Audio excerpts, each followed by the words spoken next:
هغه نقل میدان حسیب قوی مرکز دی. دا ټول د فیسبوک د میډیا ډوزي دي. مونږ د باجګیرۍ د لاسه کاروبار نشو کولی. د قوی مرکز نه راجګیږي وروره مارشال ته نه را جوړوي. په ټولنیزو رسنیو کې د افغانستان په اړه باندې جګړه ډیره توده ده. یعنی هیڅ په دې خلکو کې فرق او تغییرات نه راغلي. عقدې اخیستې دي. احمد شاه مسعود ورځ وه په ښار کې به یې څه کول. خپل احمد مسعود ویل چې حسیب زمونږ مارشال دی. هغه به د داسې خلکو په لاس باندې غواړي لکه حسیب قوی مرکز. موضوع حل ده. موږ د ولس په سترګو کې خاورې نشو اچولی. دا داسې یو وطن ده چې سهار به یو سړی بوتل وي ماښام ته اتل کېږي. په جګړه کې خلکو امتیازات غوښتل. غلې راوړ پېښور ته او پېښور کې به رهبرانو په غېږ کې واخیستو. بالاخره یو وخت کې ترې اتل او قهرمان جوړ کړه. څه غواړي؟ په خپلو کې هم یو بل نه مني. د وطن دپاره چا سره څه تعریف دی؟ خو نن په ټیټ سر باندې ذلیل لاړلې پاکستان ته. جمعه خان فاتح زما 14 کلن زوی په زور باندې جګړې ته ویوړو او هغه مړ شو په جګړه کې. چې د غریب زوی په $100 باندې ته استعمالوې. ستا د ځوانۍ د جذباتو نه دا خلک سو او غلط استفاده کوي. د افغانستان دپاره کوم تعریف؟ که د بدخشان ولس په دې باندې پوه سي چې د دې سره بدخشان نه جنت جوړیږي. دا خو ټول یو افغان ولس دی. اول خو دا چې د طالب مخالفې ډلې ټول اختلافات فعلا عقده‌ای سوي دي. ما ته یې څه؟ د افغانستان ټول اقوام دغسې دي، ورونه دي، برادر او برابر. هلته د سیمې سره موږ وصل ته چا نه پرېښودو. په تا ووري کې په ما به وڅڅېږي نو تاسې باور وکړئ چې میلیارد ګټې افغانستان ته را رسېږي. ولې بدخشي ته جنت په دوزخ باندې بدلیږي؟ 15 کاله مې ورسره اوږه په اوږه حرکت کړی. دا ټول ادرسونه راته معلوم دي. جز بغیر د افغانستان د تباهۍ او بربادۍ نور هیڅ زه پکې نه وینم. بسم الله الرحمن الرحیم. دا سیاق درنو لیدونکو سلام، زه عابد احساس یم. په افغانستان کې جګړه توده ده او که جګړه په رسنیو ټولنیزو شبکو کې توده ده. د حسیب قوی مرکز په اړه باندې د خلکو عکس العملونه او د عکس العملونو تر شا څه دي؟ د افغانستان د سیاسي مخالفینو پر دریځونو د دوی په کړنلارو او همدارنګه د افغانستان لپاره د دوی پر برنامه د افغانستان مسله څنګه حل کیږي؟ حل څه دی؟ آیا یوازې جګړه د حل لاره ده او که د یو سیاسي برنامې پیل ته ضرورت دی؟ د دغه سیاسي برنامې دپاره څه پکار دي؟ آیا جګړه که بله کومه برنامه؟ خلک څه اوري؟ د اسلامي امارت نه څه اوري او د سیاسي مخالفینو نه څه اوري؟ د دې مهم بحث لپاره را سره له آلمان نه دیني عالم او د سیاسي چارو شنونکی ښاغلی قاري محمدي صاحب دی. محمدي صاحب تاسو ته هرکلی وایم. مننه. سلامونه احترامات وړاندې کوم تاسو ته، ستاسو تخنیکي همکارانو ته او ستاسو د دې برنامې نه ټولو درنو معززو هیوادوالو ته. محمدي صاحب بحث په همدې راپیلوو. په ټولنیزو رسنیو کې د افغانستان په اړه باندې جګړه ډیره توده ده. په کابل کې یم او د هیواد له ولایتونو کې د خبریالانو سره د خلکو سره په تماس کې دومره جګړه توده نه ده. په سیاسي په ټولنیزو شبکو کې هم جګړه ډیره توده ده. آیا غوسه ده، احساسات دي، عقدې دي او که د جګړې طرفداري ده؟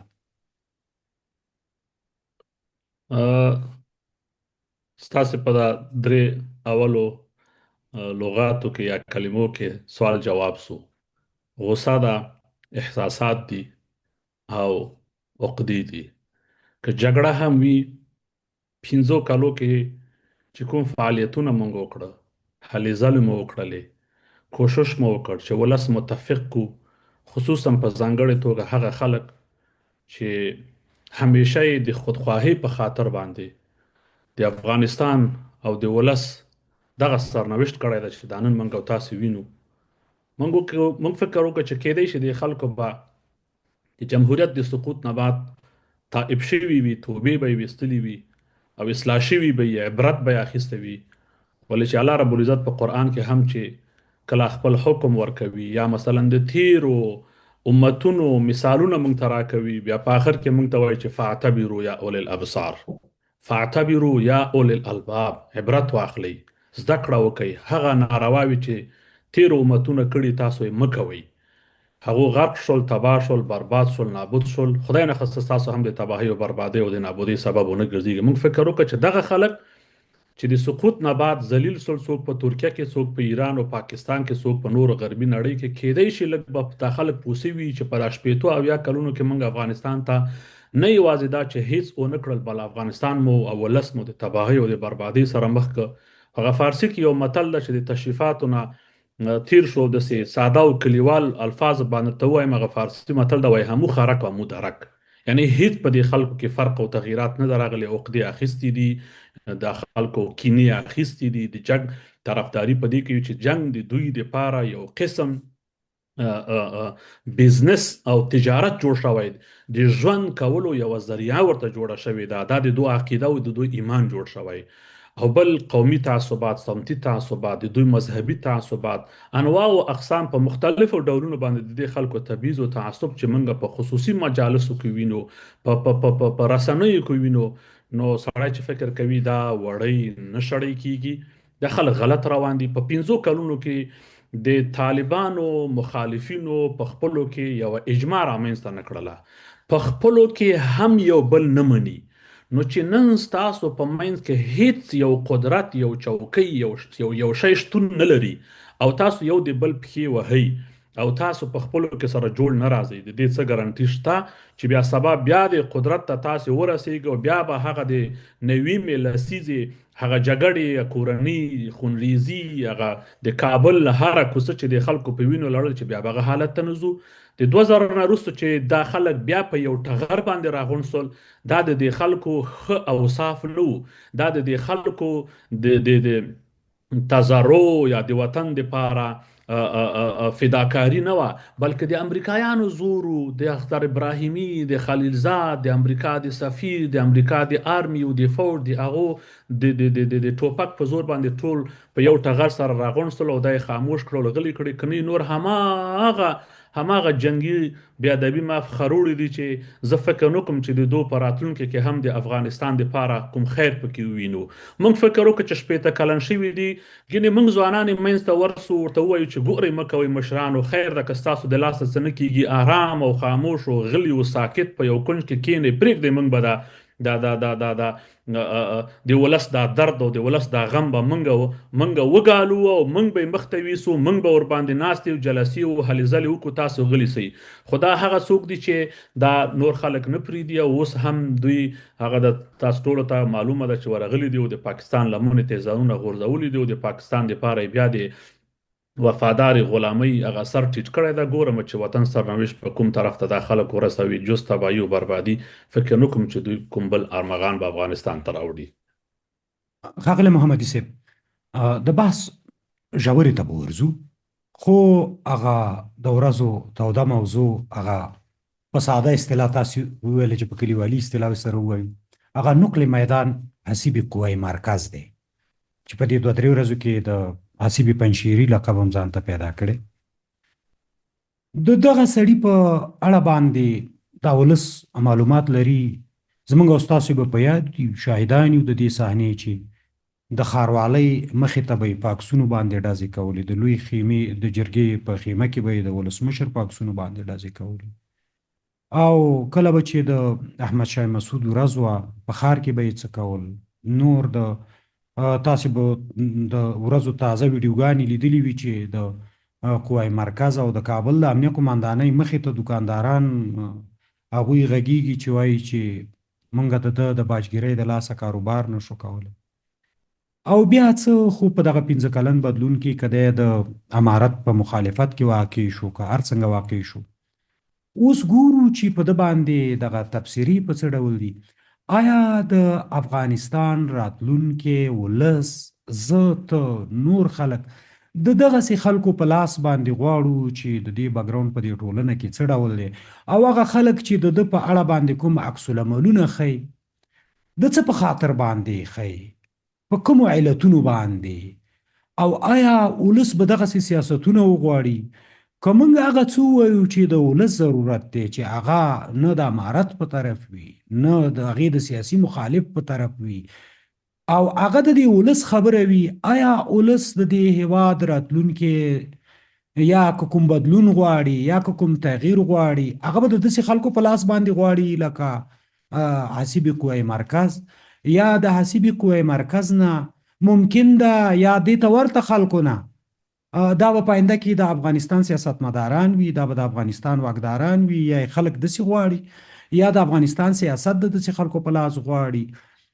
یا زه هغه نه وایم هغه ولاړ او په خپل لار او د هر چا خپل اعمال دي او د هر چا خپل کړه وړه دي او هغه که په جګړه کې واقع او په جګړه کې همدا شیان راځي خو راتلونکي د هیواد اوس چې کومې تبصرې ګورو کوم تعریفونه ګورو کومې خبرې ګورو کومې شننې ګورو آیا خلک دغسې خلکو په لاس باندې د افغانستان سیاست غواړي؟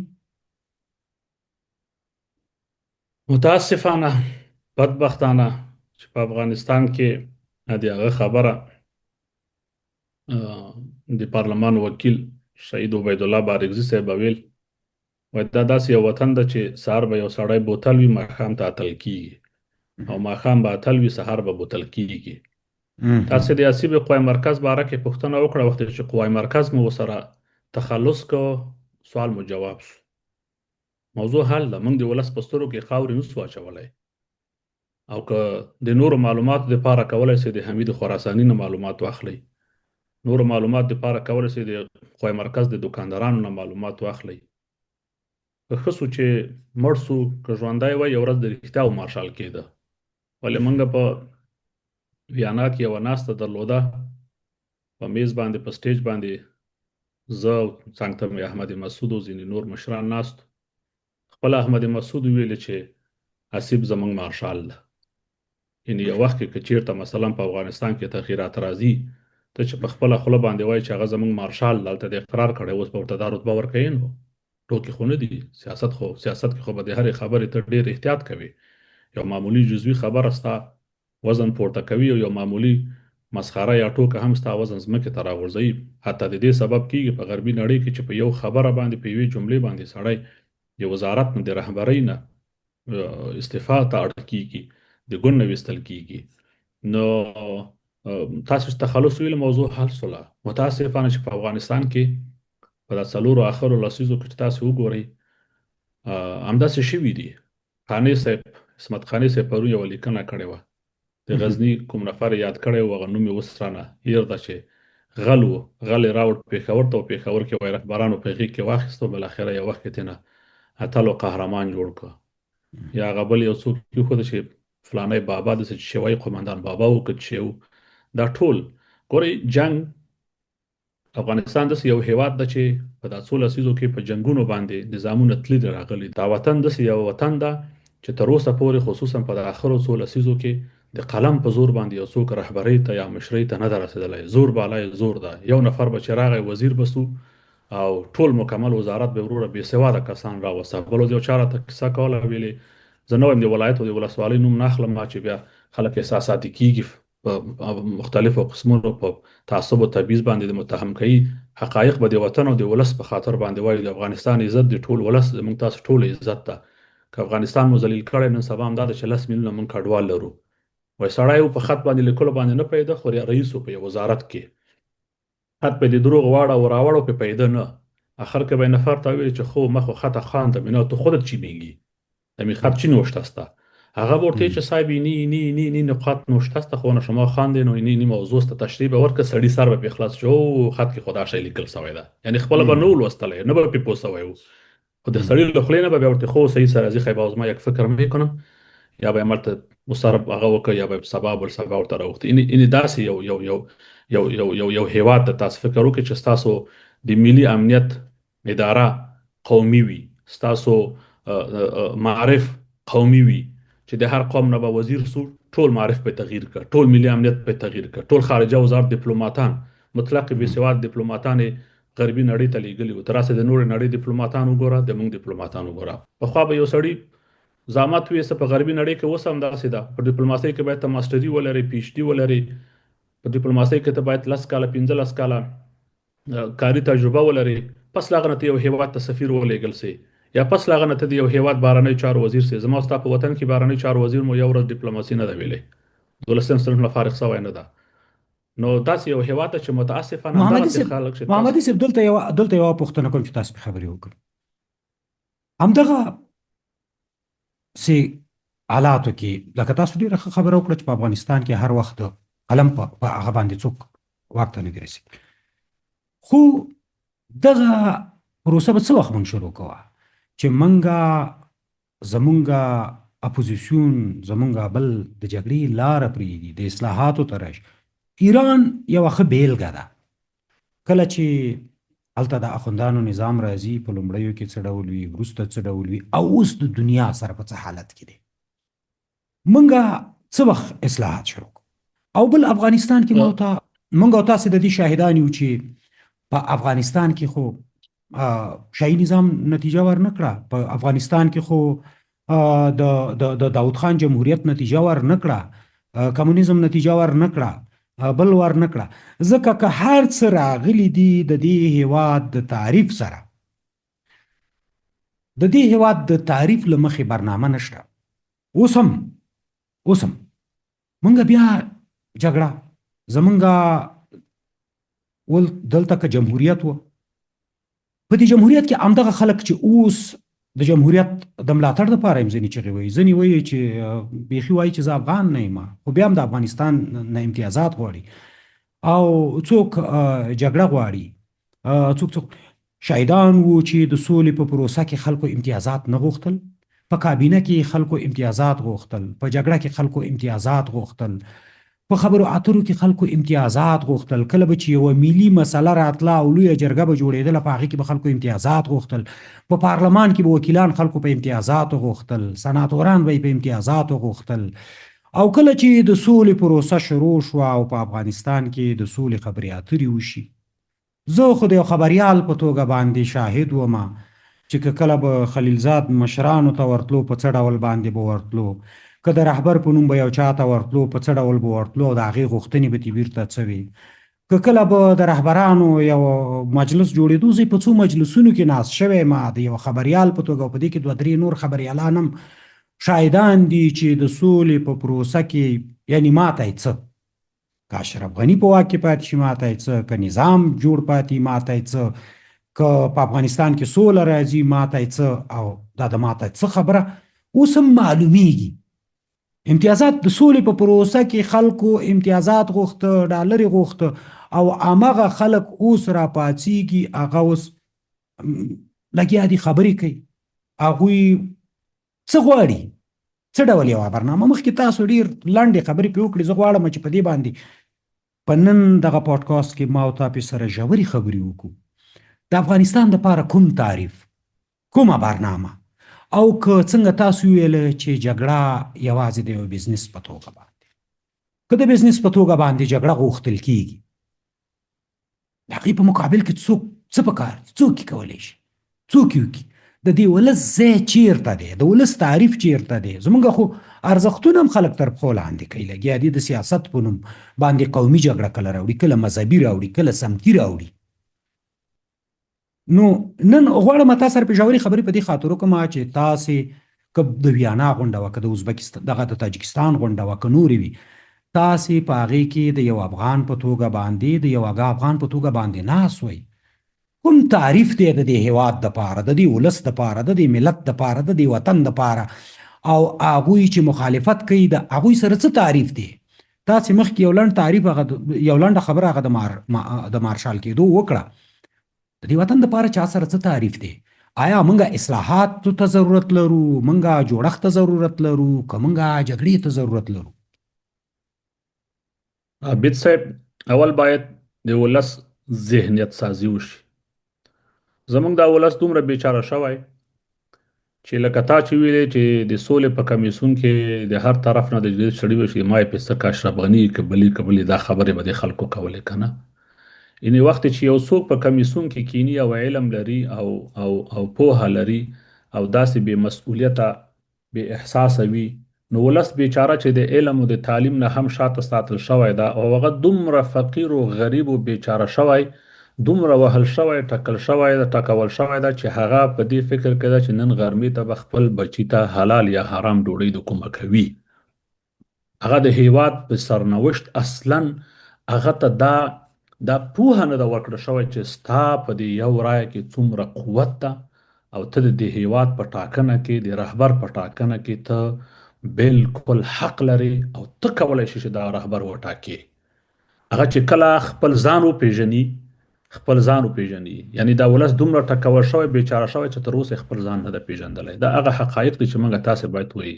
لاړ شئ ټول اقوام وګورئ، تاسې لاړ شئ هزاره ته، هغه هزارې چې په غرونو کې او په غارونو کې ژوند او زندگی کوي، ته هغه ته ووایه چې ته کولی شې، او تا کولی شې چې په جمهوریت کې د محقق دروازې ته ځان ورسوي، تا کولی شې چې د پارلمان کوم وکیل ته ځان ورسوي.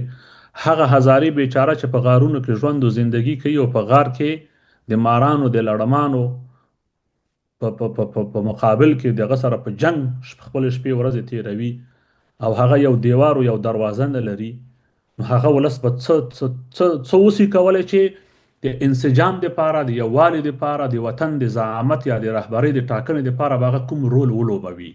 بیا هم تکرار وایم چې د هر څه مخکې موږ باید د خپل ولس ذهنیت سازي وکړو، او دا ذهنیت سازي ژورنالستان، تاسې مشران، علما، د کلي مشران، دا خلک کولی شي. د دې لپاره ډیر قوي کار پکار ده. او د خلکو چې دا کوم دلته ناستي، موږ سره په مسکو کې په غونډه کې وو، په تاجکستان کې محمد وو، صاحب په ډیره ویانا بخښنه باندې کې. ستاسو خبره قطع نشي، ستاسو خبرې طبيعت تسلسل او دوام ورکړي.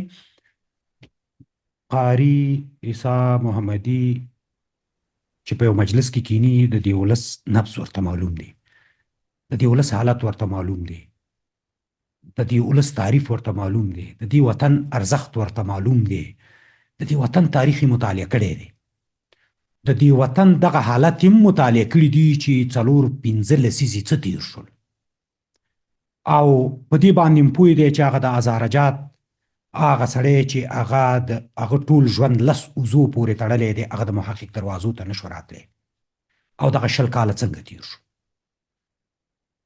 اوس هغه څوک بیا جګړه غواړي. تاسې به ویډیو لیدلی وي تازه چې یو بدخشانۍ ښځه وایي چې جمعه خان فاتح زما 14 کلن زوی په زور باندې جګړې ته ویوړو، هغه مړ شو په جګړه کې، او د هغه درد په هغه دغه غږ کې ګورو، دغه درد چې هغه څومره دردمنه ده که نه، دغه غږ دغه په خبرو کې معلومیږي، دغه په هغه ویډیو کې ښکاري. تاسو خپل خبرې ته بیا تسلسل ورکړئ. همداسې څوک چې د رهبرۍ دعوه کوي، او هغه چا سره کینی، او هغه چا سره مجلس جوړي، او هغه کوم اعلان کوي، آیا هغه د دې وطن په تعریف نه پوهیږي، د دې ولس په درد نه پوهیږي، د دې ولس په غوښتنه نه پوهیږي، که نه د هر څه یوازې تر ځانه پورې تړلي دي؟ عابد صاحب محترم، تاسو ویلې چې داسې کورنۍ په هزارهجاتو کې شته چې د ټول ژوند د 10 اوزو پورې تړلی وي. موږ تاسو زه دغه یو خبريال په توګه تللی، بختور به هغه کور وي چې 10 اوزې ولري. داسې کورنۍ شته چې 10 چرګې نه لري، چې د ورځې 10 هګۍ ورته وکړي، 15 هګۍ ورته وکړي. داسې کورنۍ شته چې دا یوه اوزه ولري، او دا د یوې اوزې نه د ورځې 1 کیلو پۍ شیدې ترلاسه کړي، نو په هغه هم خپله ګزاره کوي، هغه هم نه لري. فلهذا 4 لسیزې چې یو چا د ما د وطن د تباهۍ او بربادۍ تهداب ایښی، او نن زما 10 میلیونه هیوادوال کډوال دي، او په هیواد کې 40 میلیونه وګړي دي په دغه فقر او غربت کې ژوند او زندگی کوي. د دې عاملین هغه خلک دي چې نن سبا بیا د ولس غولوي، د ځوانانو د احساساتو نه سوء او غلطه استفاده کوي، او دا جګړې ته را دعوت کوي، خو خپل زوی یې د امریکا، کاناډا، استرالیا، نیوزیلند او د اروپا په ټاپو پوهنتونونو کې او په ټاپو مکتبونو کې درسونه او سبقونه وایي. زه دا وایم که څوک په افغانستان کې جګړه غواړي، اول د خپل اول صف ته لاړ شي، که خپل وایي چې نشي تللی، ګونډې خوږیږي او ملای خوږیږي، زنګانونه خوږیږي، خپل ځوان او زلمی زوی د پوهنتون نه وباسي، هغه د جګړې ته ولیږي، پس له هغه نه د وروره حسیب خوای مرکز ورباندې ووژني، پس له هغه نه دی بیا راسي نور ځوانان د ورباندې ووژني. اول خو د خپل ته په ټاپ ترینو کورونو، ویلاو، په قصرونو کې ژوند او زندگی کوي. دا عدالت نه ده، دا انصاف نه ده، دا ناروا ده، دا ظلم ده، دا ظلم ده چې د غریب زوی په $100 باندې ته استعمالوي، او د تا د زوی د یو وخت د انډیوالانو پارټي او میلمستیا او ناسته پاسته $2000 ده په امریکا او په جرمني او په دې هیوادونو کې. ګورئ زه که څوک سیاست کوي نو سیاست کې به څټو مخ اوړي را اوړي. زه سیاستمدار نه یم، زه یو دردېدلی افغان یم چې نن زه په پردي هیوادونو کې 4 لسیزې زه کډوال یم او ما د خپل هیواد آب و هوا اوسه د آب و هوا په ارمان باندې یم. زما د ژوند ټول ارمانونه پوره دي، یوازې یو ارمان مې دا دی چې زه خپل هیواد کې یا د خادم په صفت یا د یو افغان وګړي په صفت باندې د خپل کورنۍ سره هلته زه آرام ژوند او زندگی ولرم. کوم بزنس او تجارت چې زه په غربي نړۍ کې کوم په خپل هیواد کې ولې ونه کوم چې 1000 کسانو ته د کار زمینه برابره کړم. که ډیر نه وي 1000 کسانو ته خو کار ورکولی سم په دې وطن کې. څنګه زما د سرمایې او زما د پروپوزل زما د بزنس پلان استقبال په ترکیه کې کیږي، په امریکا کې کیږي، په جرمني کې کیږي، ولې چې قاری صاحب محمدي داسې یو څوک ده چې دلته یو څو جرمنیانو ته د کار زمینه برابرولی سي په خپل هیواد کې په ویاړ او افتخار باید دا کار وروره وسي. خو د چا د لاسه، خو دغه یو څو خاینانو د لاسه چې د مسکو جاسوسان دوی دي، د غربي نړۍ جاسوسان دوی دي، د پاکستان جاسوسان دوی دي، د هیڅ هیواد په جاسوسۍ باندې دوی ته شرم و حیا نه ورځي. او ذلیل ترین انسانان د تاریخ هغه دي چې د خپل هیواد جاسوسي بل چاته کوي. تاسو دا اوس فکر وکړئ د پاکستان کې دا اوس روان دي. 20 کاله جمهوریت کې د خلکو چیغې وکړي چې پاکستان دښمن ده. 20 کاله جمهوریت کې د خلکو دا چیغې وکړي چې طالب د پاکستان په لمنه کې پروت ده او پاکستان استفاده کوي، استعمالوي د افغانستان په مقابل کې. خو نن په ټیټ سر باندې ذلیل لاړل پاکستان ته. نو خو تا خو 20 کاله طالب متهم کوو، ته نن ولې ورغللې؟ ته نن ولې پاکستان ته؟ پاکستان پس له 45 کلونو هغه افغانان چې 3 نسله 45 کاله مخکې چې یو افغان کډوال سوی و پاکستان کې تازه پیدا سوی و، په 20 کلنۍ کې واده وکړ، د ده بچی را زلمی سو 20 کلن سو، هغه واده وکړ، یعنی پلار پیدا سو، زوی پیدا سو، مسای پیدا سو، 3 نسله پیدا سو، راوی شړل، کارټونه هم درلودل، افغان کارت، ماجر کارت، او تا ته بغیر د پاسپورت بغیر د ویزې د بارډر خلاص په زورګونو کسان ور روانې سي. دا اوس 4-5 کسان الته ورغلي چې ودرېږه تاسې به بدخشان سقوط کوي په دې خاطر باندې چې ولا بدخشان یو ستراتیژیکه نقطه ده، یو دهلیز د افغانستان په تاریخ کې په لومړي ځل باندې د چین سره تړل کیږي او چین هغه هیواد ته جناب عابد صاحب بیګا ما د چین باره کې مطالعه کوله. بیګا مهرباني د چین تجارت د چین د هیواد نه بغیر د نړیوالو سره 2.8 یا 2.8 ټریلیون ډالر ده، بیلیارد نه وایم، ټریلیون. چې کله ستا دهلیز د دې هیواد سره وصل کیږي، ستا یو قوي ګاونډی چې په ټول نړۍ کې اقتصادي د پیښوریانو خبره راج د ده په لاس کې ده، 2.8 ټریلیون ډالر د خارجانو سره د بهرنیو هیوادونو سره بزنس ته. آیا د دې څومره سوری به په افغانستان ولویږي، څومره به د افغانستان د لارې نه د صادرات سی واردات سی په افغانستان؟ یعنی زمونږ او تاسې 40 میلیونه نفوس د 1,400 میلیون په مقابل کې وای که په تا وورېږي په ما به وڅڅېږي، نو تاسې باور وکړئ چې میلیارد ګټې افغانستان ته را رسیږي.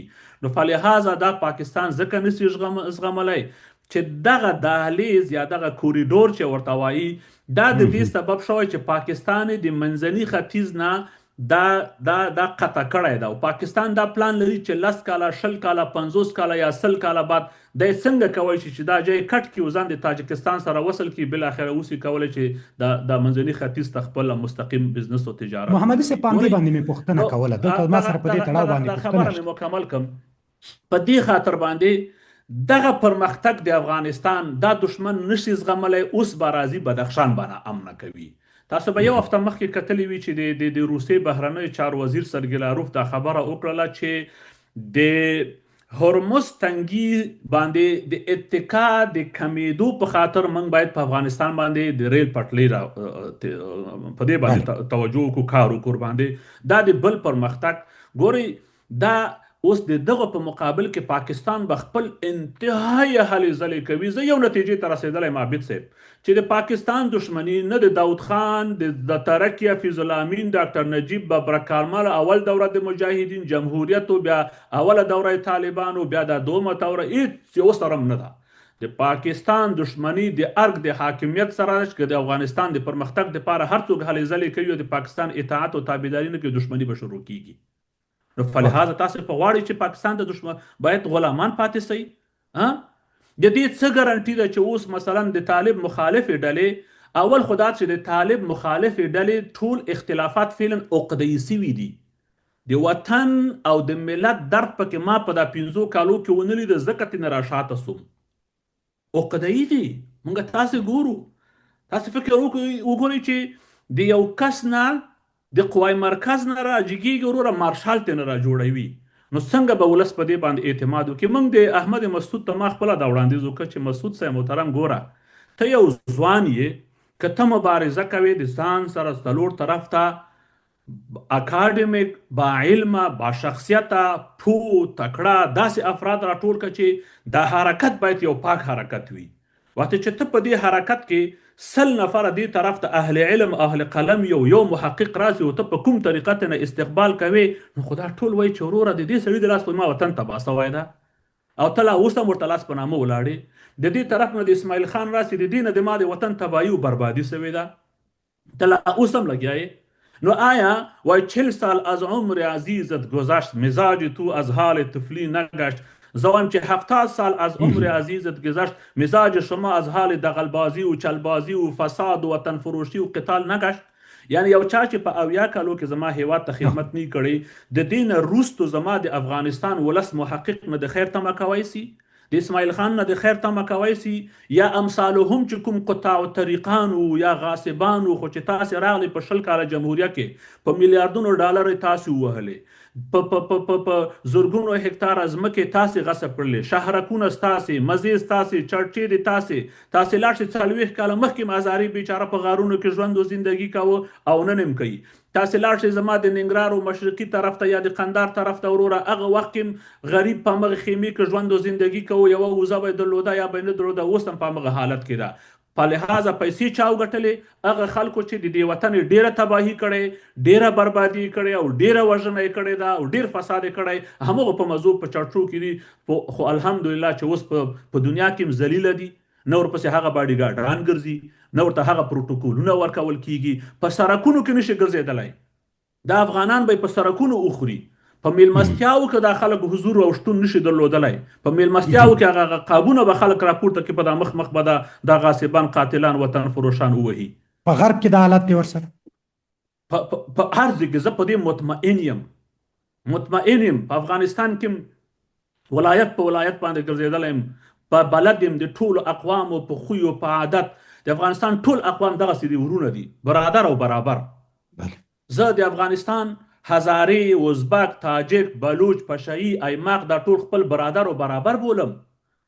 زه چې څومره دردېدلی هم دومره هزاري دردېدلی، هم دومره تاجک دردېدلی، هم دومره ازبک دردېدلی. په افغانستان کې نن ټول بدبخته دي. داسې نه ده چې ووایي چې وروره یو قوم د خوشبخته وي، فقط د ګوتو په شمار یو څو کسه په پنشیر کې وروره میلیاردر سوي وي، مولټي میلیونران سوي وي، یو څو به وروره په سمت شمال کې سوي، یو څو به په مشرقي کې سوي، یو څو به په قندهار کې سوي وي.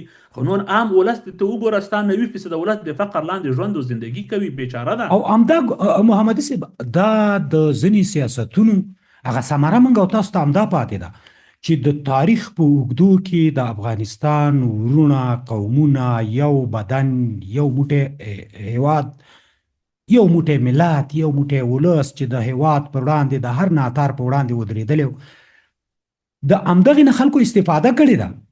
ځینو ته یې همدا روحیه ورکړې ده، یو څو ځوانان هم په دې باندې غولولي دي.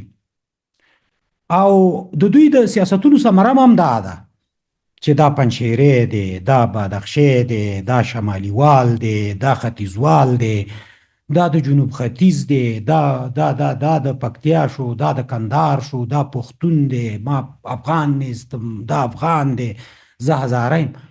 دا خو ټول یو افغان ولس دی، یو افغان ولس دی. او د دوی سره به په دې مسله کې یو څو کسه وي، په هیواد کې به دا غږ نه وي، په ولس کې به دا غږ نه وي. همداسې ده. یعنی هغه تا چې وویل چې هغه غریب خلک چې هغه په غار کې پراته دي، هغه چې کوټه نه لري، هغه چې کوټه پرې راڅاڅي، هغه سره به دا فکر نه وي. همدغه باندې تجارت شوی د سیاست همدا یو ثمره ده، د دې خلکو د سیاست همدا یو ثمره ده، او بیا ته استفاده کوي. یو کومنټ ورکول غواړم. دلته چې تاسو که یو میلمستیا ته ځئ چې څلور کسه پکې شتون لري، نو یو به پښتون وي، هزاره وي، ازبک وي، پشهیي به وي، تاجک به وي، بلوچ به وي، ایماق به وي، بل به وي. د که ختم ته ځئ، که نکاح ته ځئ، که جنازې ته ځئ، که فاتحې ته ځئ، که یو واده وي، یو جشن وي، د افغانستان ټول اقوام داسې دي خپلو کې. اوس پنجشیر از ماست، ننگرهار ما از پنجشیری است، لغمان ما از بدخشی است، قندار ما از هزاره است. یک هزاره که بیایه و در قندار سرمایه گذاری بکنه، در قندار کار بکنه، ماموریت میکنه، به خاطر قندار خدمت میکنه، قدماش روی ای چشم، وقتی که من میرم و در پنجشیر سرمایه گذاری میکنم، پس چرا با بگیم که والا اینجا الا پشتون آمد، الا اینجا تاجک آمد، ای وطن از کل ماست، ای وطن ما حق داریم. امروز شما ببینید در دنیا، در امریکا، در اروپا، در اینجایا، شما از افغانستان با یک بزنس پلان، با یک چند روپا بیاین جرمنی، بزنس پلان و کارتان میبینه و میفهمه که شما برای جرمنی مفید و واقعی میشین، به شما ویزا میته، اقامه میته، پاسپورت میته، تابعیت میته، شما میشین جرمنی. شما در امریکا همچنان میشین گرین کارت و بعد از گرین کارت میشین امریکایی. پس در داخل وطن ما چرا به تعصبات قومی ما دامن بزنیم؟ اگر یک پشتون میره مثلا در پنشیر و در پنشیر یک بلند منزل جور میکنه، 20 منزله، 30 منزله، و برای 100 200 500 نفر در اوج زمینه کار برابر میکنه، قابل قدر است. اگر یک پنشیری لغمان، کنر، اورزگان، در خوگیانی، در سروبی، در اینجا میایه و همچنان یک عمل را انجام میده، ما میگیم قدمش روی چشم ما از او پنشیری قدردانی میکنیم. او پنشیری برای کل ملت ما قابل قدر باید باشه. فلهذا این وطن وطن کل ماست، ما یک ملت هستیم، یک مردم هستیم. جز همپذیری، یکی دیگه را پذیرفتن، در آغوش گرفتن، دیگه هیچ رای نداریم. مهرباني. محمد صاحب، تاسو په مجالسو کې کېناستئ، دلته یوه پوښتنه کوم، بیا د بدخشان موضوع ته راځم چې هغه زما د بحث یو غټه برخه ده. سیاسي برنامه شته، پردی جګړه ده چې نن په بدخشان کې په زرهاو افغانان په کار باندې بوخت دي او د هغې دپاره تبلیغات کېږي چې چینایي دی او بل دی او بل دی. او تګلاره دا داسې ده چې زه ورځم، زه د یو خبریال په توګه باندې ورغلی یم په بدخشان کې، که قاري صاحب محمدي د یو نړیوال تجار د ځان سره یو ځای نه کي، یو افغان د ځان سره یو ځای نه کي، هېڅ کله نشي کولی چې هلته یو کار وکړي او یا کار ونیسي یا یو قرارداد وکړي، هغه به ځان سره یو افغان شریکوي. زه ورغلی یم چې ما لیدلي دي، په دې کې کوم هغه دپاره خبره نه کوم. او هلته په زرهاو افغانان، په زرهاو نه، په لکهاو افغانان په کار بوخت دي. یو بود دی او د بل بود نه تاسې ډېر هغه یاد کړه چې موږ یو وړوکی ویاله د یو لوی اقتصادي دریاب نه ځان ته رابېلو. هلته په یو سړک کار شروع دی، هلته په یو ګډ بازار کار شروع دی، هلته په یو کوریډور کار شروع دی، هلته د ریل یو پټلۍ یو هغه دی، هلته د نړۍ تقاضا ده، زموږ د سیمې تقاضا ده چې د دغه لارې نه وصل شي او موږ ته ډېرې ګټې راشي. په 20 کالو کې د ټاپي پروژه هره ورځ پې خبرې وشوې، دومره کار پې نه و شوی. اوس ځکه هلته زمینه نه مساعدې ده، هلته د سیمې سره موږ وصل ته چا نه پرېښودو. اوس په هغې باندې کار روان دی، په بدخشان کې کار روان دی، په لکهاو افغانان هلته په کار مصروف دي، څوک ډبرې راوکاږي، څوک د طلاو په شرکتونو کې په کار باندې مصروف دي. دغه ټولو پرمختګونو د مخنیوي دپاره جګړه په کرایي راځي، او که د یو سیاسي برنامې د مخې جګړه هلته کیږي چې دا جګړه د هغې سیاسي برنامې 5م 6م 10م 2م 3م ټکي او ماده ده چې که دا ونه منل شي، دا ونشي. قاري صاحب محمدي مې 10 وارې افغانستان ته امارت په جرګه باندې درولېږلو د خبرو اترو دپاره چې راسره کېنه، یا زه درځمه راسره کېنه، یا راسره په یو درېمګړي هېواد کې کېنه، که نه 5م ټکی مې بیا جګړه ده. جګړه اول ټکی دی، پردی ده، پروژه ده، د دغه کارونو مخنیوی دی، دلته د پرمختګ مخنیوی دی، د ولس د کار مخنیوی دی، د سیمې د وصل مخنیوی دی. څه شی دی د قاري صاحب عیسی محمدي چې په دې سیاسي منډو ترړو کې موږ ولیدو او په رسنیو کې ښکاره شو، په غټو غټو مجلسونو کې، څنګه یې تعریف کړي؟ یو خبره چې رانه هېر نسي، اول خو که دغه د بدخشان دا د واخان دا کوم دهلیز چې د چین سره وصل کیږي، نو زه مطمئن یم هغه زما اولنۍ خبره چې اول باید ذهنیت سازي د ولس وسي. که د بدخشان ولس په دې باندې پوه سي چې د دې سره بدخشان نه جنت جوړیږي، که د بدخشان ولس پوه سي تر دې د دې تر ټولو لوی او زیاته ګټه بدخشي ته رسیږي، که د بدخشان ولس په دې باندې پوه سي چې بدخشان کې یو غریب فقیر مسکین نه پاتې کیږي، په بدخشان ولس هر یو به د توروره لکپتی کیږي، نه یوازې دا چې دا خلک به مخالفت ونه کړي بلکې امدا خلک به راځي ستا امنیت به نیسي چې وروره راځه کار وکړه. تر اوسه په دې 15 کالو کې طالبان تر اوسه پورې د تفاهم یا د مذاکرې یا د ملي روغې جوړې یو ادرس نه لري، یو دروازه نه لري. دا افغان غرور ولس تا سره په کوم هغه باندې دا اومني چې ته وروره د بیرته راستنېدو کمیسیون سره اړیکې ونیسه او د هغه د لارې نه به ته افغانستان ته راځي او په ټیټ سر بل ته ژوند او زندګي کوي. دا خلک نه سره مني. دا هیواد ده، دا د مونږ ټولو ده. د هیواد ته ولس ته به مونږ ټول په ګډه باندې کار کوو او په دې غجي کې ګوته د انتقاد او اعتراض طالب ته نیول کیږي. تا په 15 کالو کې ونشو کولای چې ته لویه جرګه را وغواړې او ته مشروعیت ترلاسه کړې. تا په 15 کالو کې ونشو کولای چې په نړیوالو سره ته یو داسې تفاهم او مذاکره ولري چې ته اوس کولای چې افغانستان کې داسې یو نظام رامنځته کړي چې دا په رسمیت وپېژندل شي، کډوالي ختم شي، د افغان تجاران د بهر هیوادونو خپل هیوادونو ته راسي. موږ تنزانیه ته لاړو. تنزانیا، نایجیریا تیل لري، معادن لري، ایتوپیا. تاسې باور وکړئ چې تاسې هلته لاړ سئ یا دا خلک درنه استقبال کوي د معادنو په استخراج کې. هغه پوهېږي چې ورته دلته راغلی د مشینرۍ سره د ډالرو سره دلته استخراج کوي چې زما هیواد هم ورسره قوي کوي او موږ ته هم خیر رارسېږي او طبعا ته تاجر یې، ته به خپله ګټه هم پکې کوي. خو متاسفانه په افغانستان کې داسې یو ذهنیت جوړ شوی ده. کاشکې موږ په هغه لیول کې وای چې هندوستان ده، کاشکې موږ په هغه لیول کې وای چې نن تاسې وګورئ ایران ده، چې ایران په یو د نن تقریبا 15 کاله مخکې ما اورېدلی و چې په 1 میلیون کې ایران کم از کم 20,000 هغه کسان اکاډمیک شخصیتونه لري چې هغه پی ایچ ډیانې لري.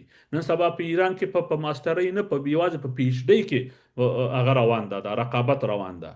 د ټیکسیوان سره چې کینیم وای ما په فلاني برخه کې په دغه برخه کې ما خپله ماسټري کړې ده. کاشکې موږ په دغه طریقې وای چې هیڅ خارجي ته زموږ اړتیا نه وای. سره د دې چې ایران څومره دانشمندان لري، خپل ځان نه ډیر پوره ده، خصوصا دغه تحریم ډیر پوره که، خو بیا هم تاسې لاړ شئ د تهران په میدان چې کوزیږي تر ټولو نه ډیر زیات ورته چینایان را روان دي. په همدغه معادنو کې کومک کوي، څه ورکړه راکړه به کوي. کیدای شي همداسې به یو ایرانی هلته لګیا وي. دا خو د دنیا د الله پاک دا نظام داسې پیدا کړی، چاته اوبه ورکړي، چاته معادن ورکړي، چاته تیل ورکړي، تر څو دا انسانان په خپلو کې سره اړیکې ولري، یو بل سره وصل وي، یو بل نه سره راشه راکړه ورکړه ولري. محمد صاحب زما د پوښتنې هغه بود د خبرو نه پاتې نشي. زما ولنۍ پوښتنه په دې کې دا وه چې بدخشان تاسې د دهلیز په اهمیت وغږېدئ، تاسې د بدخشان د جنت کېدو په اهمیت وغږېدئ چې دغه تجارات، دا لاره، دا ریل پټلۍ دا بدخشان ته څه ورکوي؟ جګړه ورته څوک راوړي؟ څه دپاره یې ورته راوړي؟ او بدخشي پکې ولې وژل کېږي؟ ولې بدخشي ته جنت په دوزخ باندې بدلیږي؟ آیا د دې خلکو د سیاسي برنامې جز دی او که پردی دی؟ پردی ده، جګړه پردی ده. هیڅکله یو سړی خپل کور ته جګړه نه راوړي چې انسان وي او رښتا سړی وي، چې د خپل کورنۍ غم او فکر او عزت او ابرو او پرمختګ او ترقي دا ورسره وي. هیڅکله هغه جګړه نه راوړي. د ګوتو په شمار یو څو کسانو که پخوا و که نن و هماغه خرڅ شوي خلک دي چې پخوا یې هم جګړې ته لمنه وهله او اوس هم جګړه. ګورئ د طالبانو په مقابل کې منګه د مبارزې غږ وکړه چې کله 15 اګست 2021 باندې طالبان راغله، خو مونږ ویل که فشار وي، که جګړه وي، که هر څه وي، زمونږ بین الافغاني داسې یو هغه وي چې د حل لار را پیدا کړو.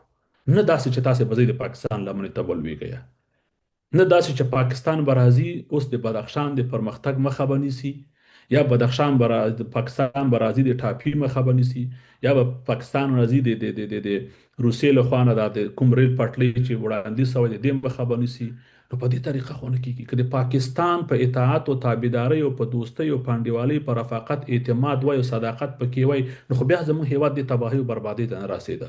د همغه پاکستان د لاسه تباه او برباد شوي، نو بیا څنګه د دې کومه ګارنټي شته؟ آیا د مجاهدینو اوله دوره جنرال حمید ګل د دې خلکو مشاور نه و؟ اوږه په اوږه د دې خلکو سره نه ګرځېده؟ بیرته ستاسو په مقابل کې تر دې حده پورې فشار در باندې راوړه چې همدا تاسې پورته اوسئ، د پاکستان په سفارت مو برید وکړ په کابل کې، دې حده یې پسې ته راوستلی چې ستاسو د مشرانو په اشاره د پاکستان په سفارت برید وسو، نو بیا کومه ګارنټي نشته. نو فلهذا جګړه پردۍ ده عابد صاحب محترم، جګړه د دې خلکو دا بزنس جوړ شوی ده او دوی د جګړې نه بغیر خپل ژوند نور نه ویني. افغان ولس باید ویښ سي، بیدار سي او متفق او متحد اوسي. او دغه جګړه ماران که بیا هم قدرت ته ورسېږي، د افغانستان خیر پکې زه نه وینم. موږ لاړو سره اوږه په اوږه سره وګرځېدو، ومو کته ومو تلل.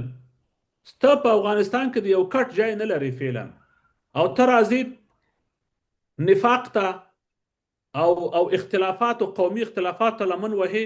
ته خراسان غواړې، ته لاړ شه د خراسان غږ په مشهد کې پورته که. که ته خراسان غواړې خو بیا مشهد هم د خراسان برخه وه. که ته خراسان غواړې خو بیا خو داسې سمرقند او بخارا دا هم پکې راګډوې. ته لاړ شه، تا ته تاجکستان ویزه نه درکوي، تا ته تاجکستان د ژوند کولو په تاجکستان کې د تنفس حق نه درکوي، او ته لګیا دلته موږ ته وروره خراسان غواړې. ته افغانستان وو، افغانستان به یو، افغان به یي. که د چا خوښه یي دلته ورو زمونږ ورونه دي، برادر او برابر دي. او که خوښه نه یي وروره ناس په امریکا کې او غواړي خراسان، نو بیا تا ته د افغانستان مربوط هغه په جیب کې د پاسپورت د امریکانای ده، 40 کاله کېږي هلته پروت دی.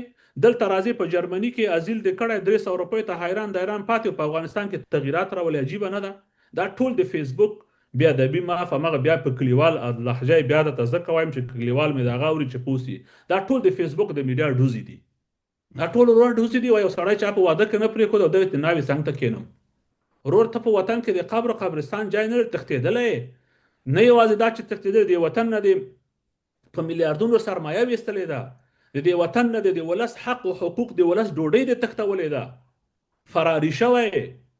ته اوس په پردي هیواد کې سوسیال ته پروت یې، حیران دریان یې، خپل اولاد درنه پردی کېږي. سبا ته خلکو ته ووایي چې راشئ. ګورئ د جمهوریت په وخت کې چې دا د امریکا نه کوم خلک لاړل افغانستان ته یا د اروپا نه، اولادونه یې ورسره لاړل، ښځې یې ورسره لاړل. یوازې لاړ چې په کوم ورځ به وزیر په کابل کې و چې کله وزارت په ختم سو، بیرته به په واشنګټن کې ناست و. چې کوم ورځ به وزیر په کابل کې و چې کله به وزارت ختم سو، بیرته به په جرمني کې ناست و. زه به د جرمني نه یو څو وزیران درته تاسو هغه کومه د امریکا نه، دا خلک چیرته وو؟ فلهذا دا خلک د یو بیک سره راځي، د یو بیک سره بیرته ځي. افغانستان ولس باید ویښ سي، بیداره سي. اوس چې په دا 15 کالو کې کوم خلک امریکا او اروپا ته تللي دي، 15 کاله مخکې راغلی بچی دې سي 7 کلن و، اوس 12 کلن ده. 15 کاله په جرمني کې سبق ویلی، په جرمني ژبه پرفیکټ پوهېږي. ته کولی شې دا پس له دې نه بوځې. 15 کاله نور چې تېر سي، پس له دې نه دلته ځي کالج ته، چې کالج ته لاړ د د امریجي شي، هلته ورته $400 تنخواه ورکول کېږي، دلته ورته $15,000 تنخواه ورکول کېږي. که ته ځې هغه د سره نه ځي، ښځه یې د سره نه مني، بچیان یې د سره نه مني، الا که په 1000 فامیلونو کې که یو فامیل لاړ سي، که په 1000 کې یو لاړ سي. نو فلهذا تاسې نه د دین سوی، نه د سادین سوی، نه د دنیا سوی، نه د آخرت سوی، نه د افغانستان سوی، نه د دیجې سوی.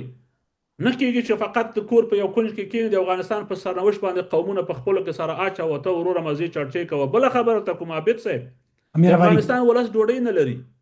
تاسې جلسات او کانفرانس ستاسو په میلمستیاوو کې د سهار چای کې تاسې کباب خورئ، د غرمې په ډوډۍ کې تاسو ته 20 قسمه خوراکونه ایښي، که په اتریش کې ناست، که په جرمني کې، که امریکا، واشنګټن او په کاناډا او په هر ځای کې ناست. دغه د فراریان درته یادومه، د دوی د دسترخوانونو د عکسونه خو دې راووځي. ستا په دسترخوان باندې 200 قسمه د خدای تعالی نعمتونه دي. تا ته د وچې میوې د افغانستان نه را رسیږي، تا ته تازه میوې د ایټالیا او د هسپانیا او د یونان او د مراکو نه را رسیږي، او د افغانستان ولس ډوډۍ نه لري. ته دلته د پسه غوښه نه خورې چې دا ګرمه ده، چاغیي دی او خېټه د غټه یو، هلته خلکو ته وروره لوبیا نه وررسیږي، هلته خلکو ته کچالو نه وررسیږي. ته بیا د افغانستان په سرنوشت باندې خبرې کوې. ګورئ د افغانستان ولس ته وایم، د دو د قوارو ته چې وګورئ، سره او سپینو غټ غټ خېټې ورځ ته ورځ چاغېږي، دا د ورځې 15 کیلو غوښه خوري. دا بیا یې تا له غمه مړ ده، دا یې تا له غمه مړ ده. دا که د تا له غمه مړ وای چې په ری د یار غم وي څه به خوب څه به خندا وي دوی به همدغسې وچ کلک وای محمدي لکه صاحب غریب و فقیر و مسکین و بیچاره غوندې. محمدي صاحب زما د پوښتنې څه نیم جواب دی ویلو، خو بل چاته مراجعه، د جګړې غوښتل، دا ټول تاسو تشریح کړي ډېر ښه. د همدې نه او دا څه چې وایي او په لګیاوي سره بحث کوه، د دې ملت په درد لګیاوي، د دې ولس په درد لګیاوي. او ځینې ځوانان د احساساتو نه بیا د دغسې برنامو ښکار کېږي.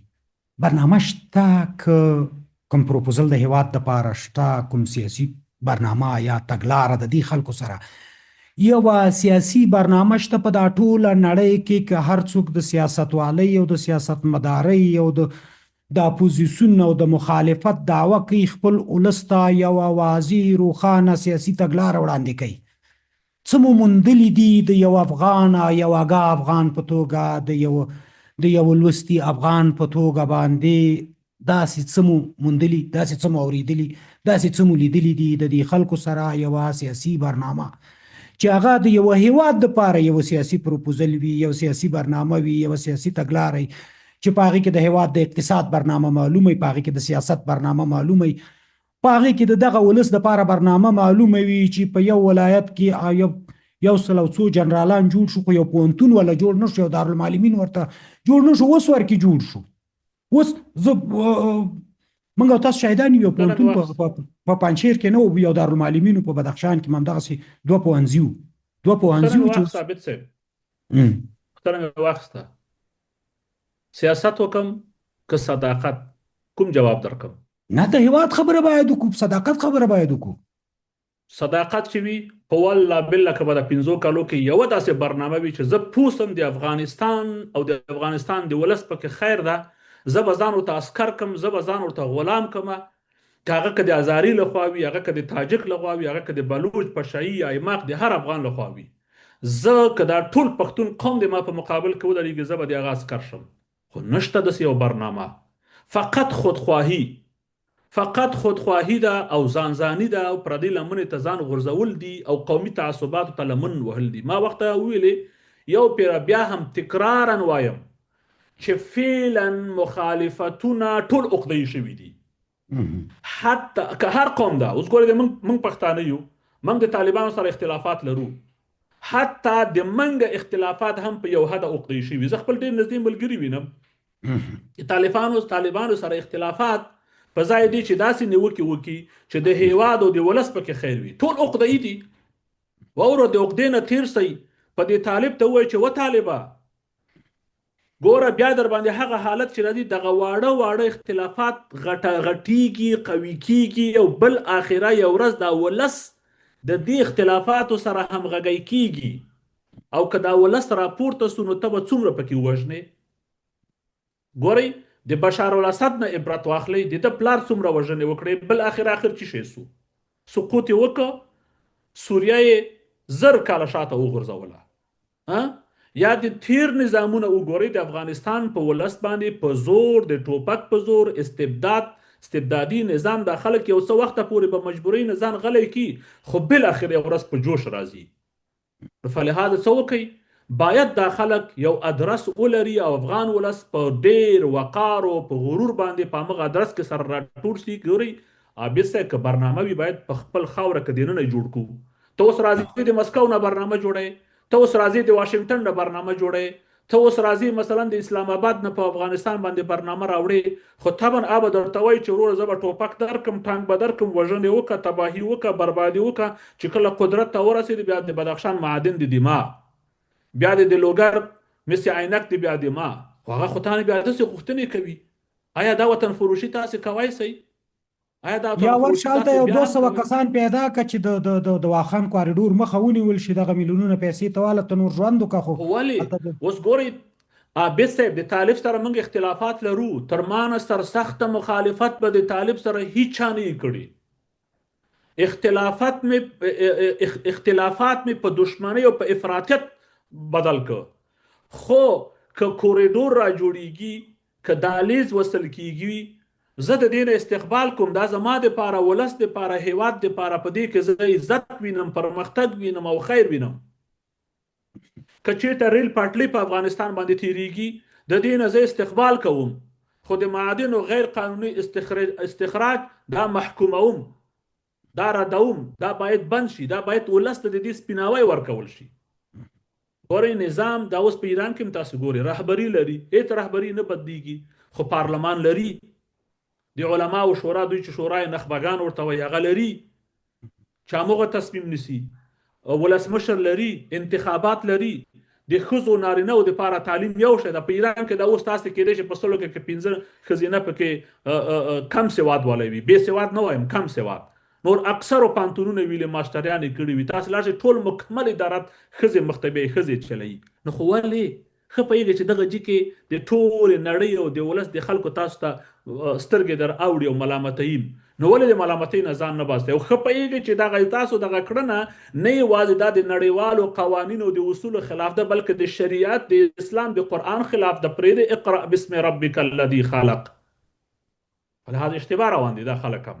محمد صاحب له درد دغه کیږو که دې طرف ته مخالفینو ته وایو چې غلط روان یاستئ، دې طرف ته طالب ته هم وایو چې غلط روان یې. ولې موږ د ولس او د هیواد پرمختګ غواړو، په دې هیواد دردیږو، ځوریږو، کړیږو.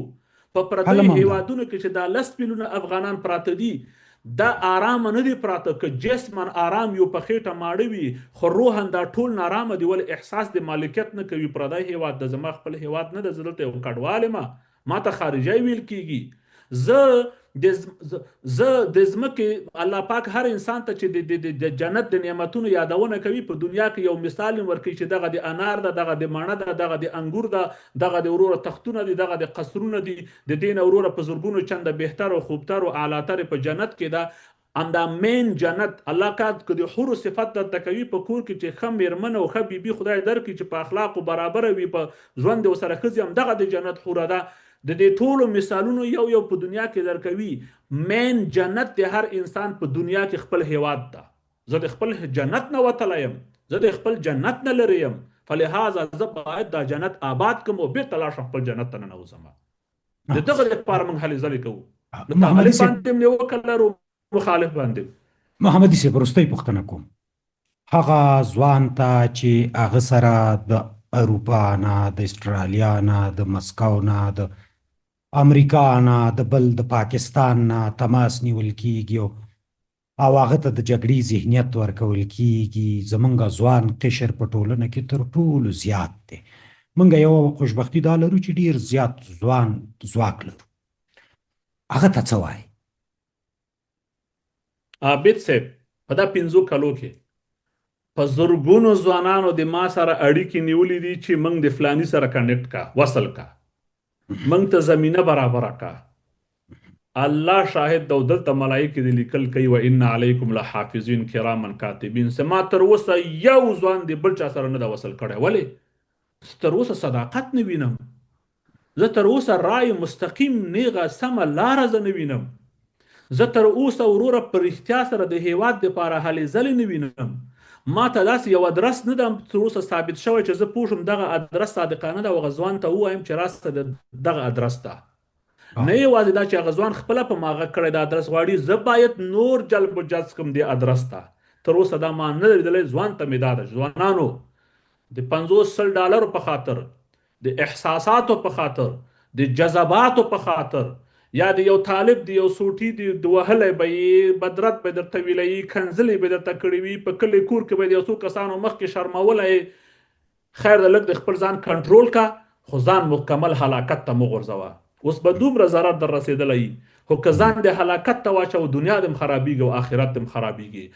صبر وکړئ. فعلا سم ادرس نشته ده، فعلا صادقانه ادرس نشته ده، فعلا داسې یو ادرس نشته چې زما ایمان، زما وجدان، زما پوهه ما ته دا قناعت راکړی وي چې بالکل دغه ادرس عابد صاحب ته معرفي کا.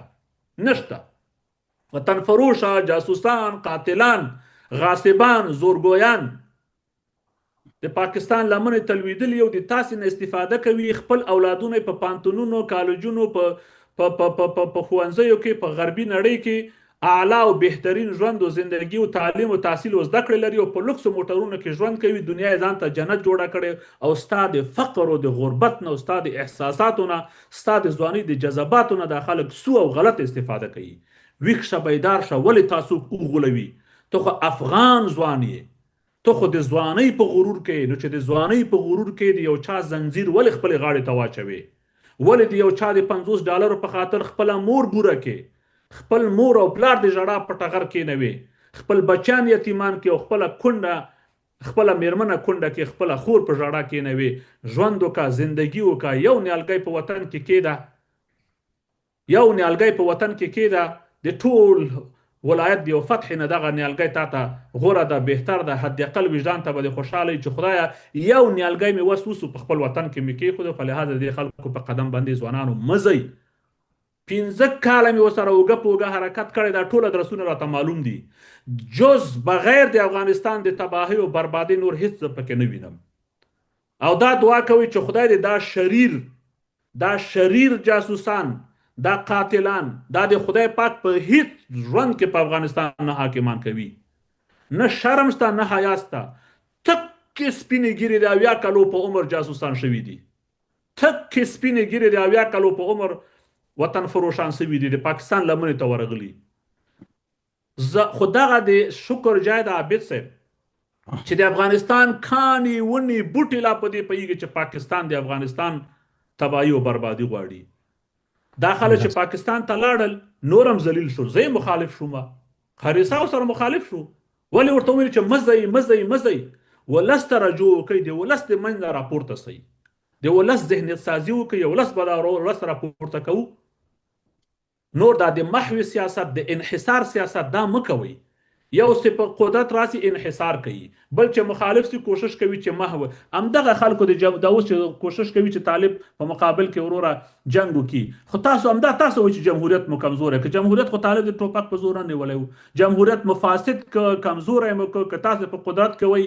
کرزی جلالت مآب و فضیلت مآب و اشرف غنی جلالت مآب و فضیلت مآب او که د قدرت نه به لرې سوی لنډغران به م راپورته کړه، چوکونه او لارې ګودر م پې باندې بنداوه، راوندونه به جوړېده، په روغ سړک به راووتې، ټول وطن مو نا امنه کړی و. جمهوریت مو فاسد که، چاودنې تاسې کولې، هر څه تاسې کولې، انتحاریانو انتقال او وړل راوړل هم دا تاسو کوه. نن تر ټولو ډېر ذلیل هم تاسو. قاریسا هغه وخت هم دا قاریسا، اوس هم هغه قاریسا ده. هغه وخت هم را سره باډیګارډ نه و، نن هم نه و. خو ته د 100 باډیګارډو سره مخته یې، نن چې په سړک باندې کوتک روان ډېر بد ښکارېږي. عابد صاحب، محمدي صاحب د ملي او وطني هغه ستونزو په بنیاد تحلیل نه مو ډېره زیاته مننه. زه به یو بیت باندې ستاسو د خبرو سره په ډېر رابطه دی پای ته ورسوم. ته چې دا ټولې دعاګانې یو محل ته کوې، زما د دې خوارو جونګړو خیر به څوک وغواړي. ډېره مننه محمدي صاحب، کور آباد. سلامت اوسئ. درنو لیدونکو، له ښاغلي محمدي صاحب سره خپرونه تر همدې ځایه وه. تر بیا د الله په امان.